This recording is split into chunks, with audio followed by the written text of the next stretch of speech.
Salam damai sejahtera bagi saudara sekalian. Hari ini kita akan kembali merenungkan sebahagian dari firman Tuhan. Maka oleh karena itu marilah kita tetap merendahkan hati serta bersatu di dalam doa. Kita berdoa. Damai sejahtera di bumi dan kemuliaan hanya bagi Allah. Dengan hati yang tulus, kami mau terima kebenaran firman-Mu ya Tuhan. Dalam nama Yesus Kristus kami berdoa. Amin. Saudara-saudara yang dikasihi Tuhan, firman Tuhan yang menjadi renungan bagi kita di hari ini tertulis di dalam Yesaya 66 ayat 10. Yesaya 66 ayat 10. Bersukacitalah bersama-sama Yerusalem dan bersorak-soraklah karenanya, hai semua orang yang mencintainya. Bergiranglah bersama-sama dia segirang-girangnya, hai semua orang yang berkabung karenanya. Amin. Demikianlah sabda firman Tuhan. Berbahagialah orang yang mendengar dan melakukan firman Tuhan. Ada sebuah perkataan yang menyebut sehabis hujan terbitlah pelangi. Perkataan ini sangat tepat untuk menggambarkan situasi kehidupan orang Israel yang dituliskan dalam kitab Yesaya 66 ini. Setelah mereka dihukum oleh Allah melalui pembuangan ke tanah Babel. Dihukum ya, bukan dilupakan, apalagi ditinggalkan. Karena Tuhan tidak pernah melupakan atau meninggalkan umat-Nya.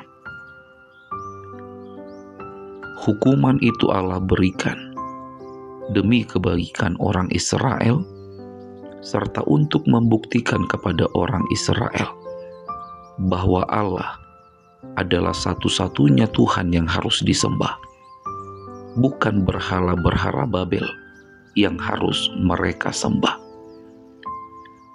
Dan setelah orang Israel menjalani masa hukuman di tanah Babel, Allah berjanji akan memulihkan hidup orang Israel yang mau bertobat. Janji pemulihan atau keselamatan itu seperti sungai yang mengalir dan seperti seorang yang dihibur oleh ibunya. Demikianlah aku akan menghibur kamu. Inilah yang Tuhan katakan di dalam Yesaya 66 ayat 12-13. Pemulihan atau keselamatan itu Tuhan katakan seperti sungai yang mengalir dan seperti seorang yang dihibur oleh ibunya. Maka oleh karena itu saudara-saudara yang dikasihi Tuhan Yesus, dalam renungan kita di hari ini Allah berkata, bersukacitalah dan bersorak-soraklah. Karena setelah penghukuman Tuhan, Tuhan memulihkan hidup orang Israel yang mau berbalik dan hidup dalam ketaatan kepada firman-Nya. Sama seperti seorang ibu yang menggendong anaknya, maka demikianlah Allah akan menggendong orang-orang yang hidup dalam ketaatan kepada firman-Nya. Saudara-saudara yang dikasihi Tuhan Yesus, adakah kebahagiaan yang lebih besar selain pemulihan, pembaharuan kehidupan dari Tuhan? Saya rasa tidak ada kebahagiaan yang lebih besar dari pemulihan dan pembaharuan dari Allah. Adakah sukacita yang lebih besar dari sukacita yang Tuhan berikan bagi kita? Tidak ada, saudara-saudara. Yakinlah, kelak segala kesengsaraan kita akan usai. Segala air mata akan dihapuskan selama-lamanya.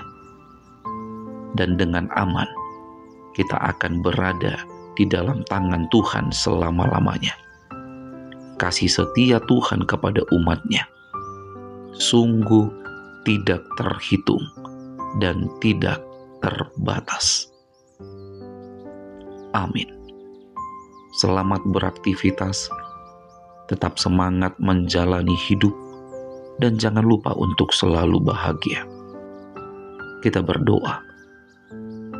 Allah Bapa yang terkasih, tolong ingatkanlah kami bahwa tidak ada apapun yang dapat memisahkan kami dari kasih-Mu. Yakinkanlah kami akan pemeliharaan-Mu melalui kuasa Roh Kudus. Engkau adalah Bapa yang selalu menghibur dan menggendong kami di dalam ketidakmampuan kami. Bapa yang baik, sertailah kehidupan kami di sepanjang hari ini. Karena kami tahu, hidup kami akan aman dalam perlindungan-Mu. Dalam nama Yesus Kristus, Tuhan kami yang hidup, kami datang berdoa kepadamu. Terimalah berkat dari Tuhan Allah, kasih karunia Tuhan Yesus Kristus, dan kasih setia Allah Bapa, serta persekutuan Roh Kudus, kiranya menyertai saudara sekalian. Amin.